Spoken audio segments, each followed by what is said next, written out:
Assalamualaikum warahmatullahi wabarakatuh. Perkenalkan, nama saya Bima Coksono dari absen 10 dari kelas 11 IPS 1. Di sini saya ingin menjelaskan tentang perlawanan Sultan Ageng Tirtayasa terhadap monopoli Belanda.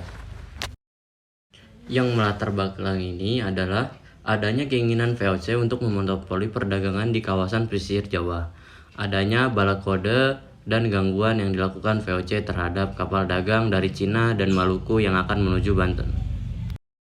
Perlawanan Sultan Ageng Tirtayasa terhadap monopoli Belanda dimulai setelah kapal-kapal Belanda merampok kapal milik Banten yang pulang dari Jawa Timur. Peristiwa ini membuat Sultan Ageng Tirtayasa marah dan ia menyatakan perang kepada Belanda. Namun, keputusan ini ditentang oleh anaknya Sultan Haji. Pada tanggal 1 Maret 1680, Sultan Haji dengan bantuan Belanda berhasil menurunkan Sultan Ageng Tirtayasa dari kesultanan dan mengangkat dirinya sendiri sebagai Sultan Banten. Tindakan ini menimbulkan reaksi besar dari bangsawan Banten di bawah pimpinan Pangeran Purbaya, serta para ulama dan rakyat di bawah pemimpin Syekh Yusuf. Secara spontan, rakyat Banten tidak mengakui kepemimpinan Sultan Haji di Banten.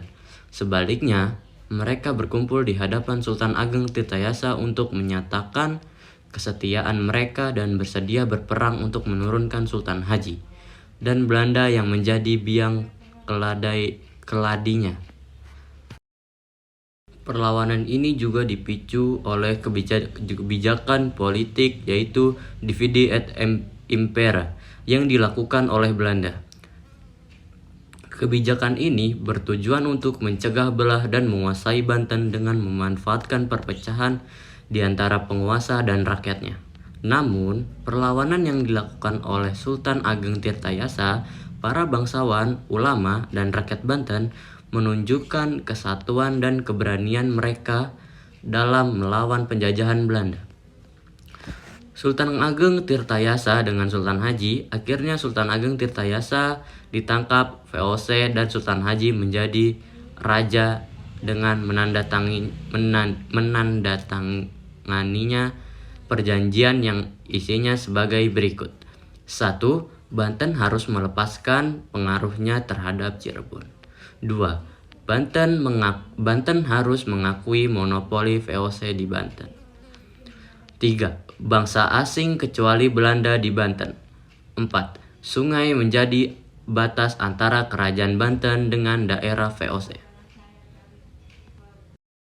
Bentuk-bentuk perlawanan Sultan Ageng Tirtayasa untuk membela tanah Banten dari penguasaan Belanda antara lain: 1.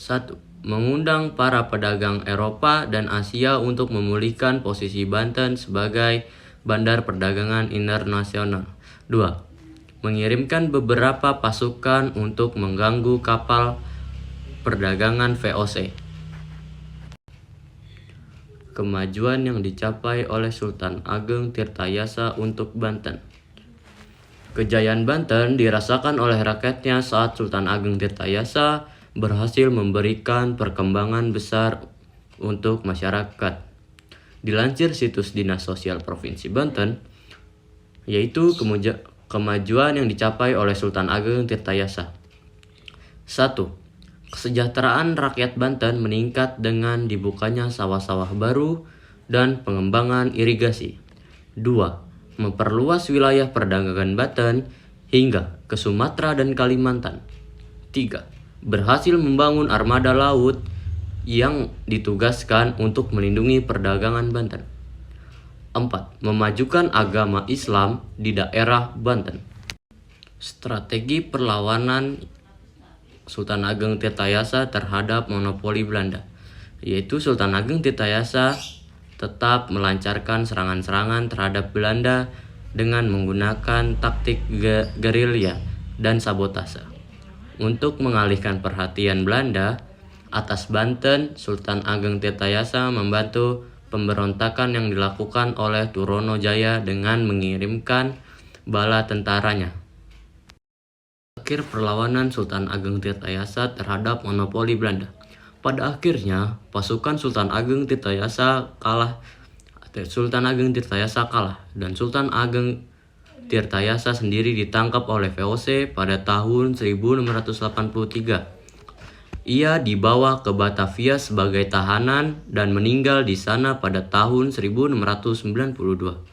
Sementara itu, Sultan Haji menjadi Sultan Boneka yang tunduk kepada VOC.